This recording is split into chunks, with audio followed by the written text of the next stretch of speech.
Abby. I got pumped up kids with spikes on. I'm not even lying.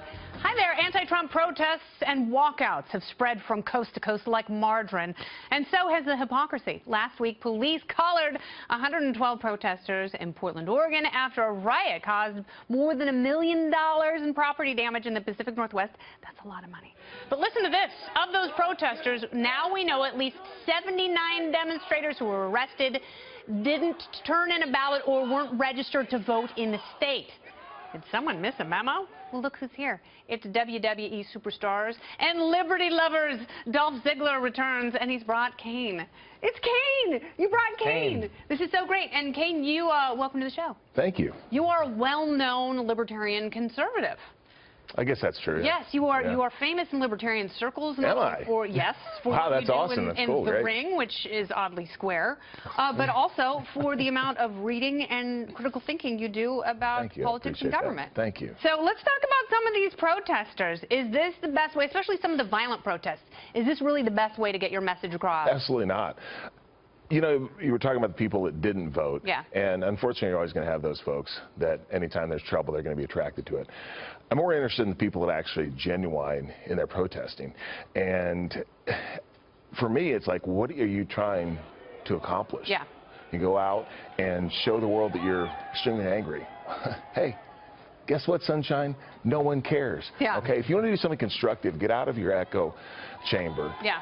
Get off Facebook and social media where everybody is talking about the same thing you agree with.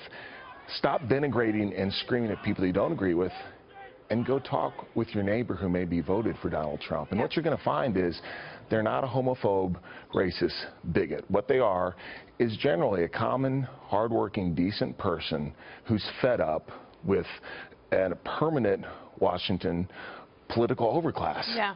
They're tired of people in Washington not looking out for their interests, but looking out for the interests of the very rich and the very powerful. Yeah. Sounds a lot like Bernie Sanders. It does. Doesn't it? Yeah.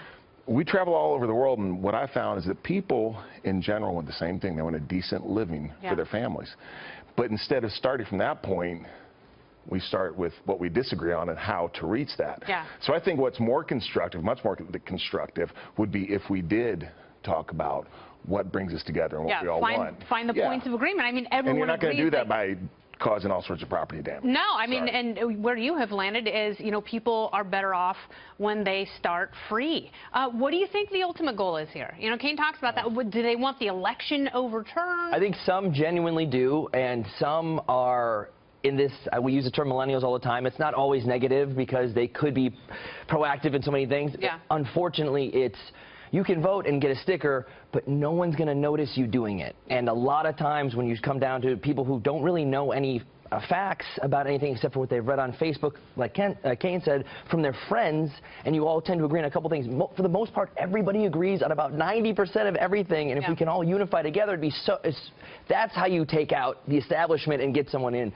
I think everyone just wants to be a huge chunk who aren't registered, who didn't vote, who don't know any of the facts except what they're told by a few celebrities online or something, is they want to be a part of something, and so they can be the me generation of viewed. Look, I was at this parade too. Look, this sign I made. Isn't it funny? Yeah, destination rioting. What's your goal here? I don't know. I wanted to have everyone see me on social media. And you go, no, that is not. If you're all coming together for a cause, that's fantastic. If you want to hope that electoral college loophole or actual part of democracy can go through, cool, that's fantastic. It's great. I have a brother who's in California marching with so many people, and he's a little left, I'm a little right, but we tend to agree on common sense things, and for the most part, he would say, well, what are you here for? Like, oh, I'm sending my friends on Snapchat that I'm at the rally, and you go, that's not the right reason.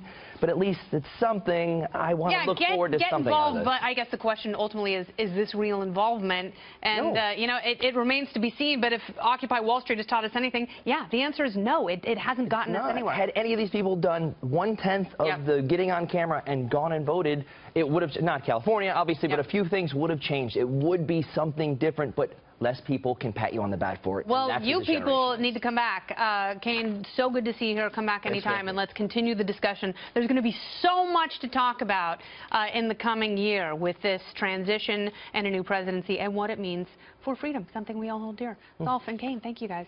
Great intervention. Thank you. It really was. We've changed him.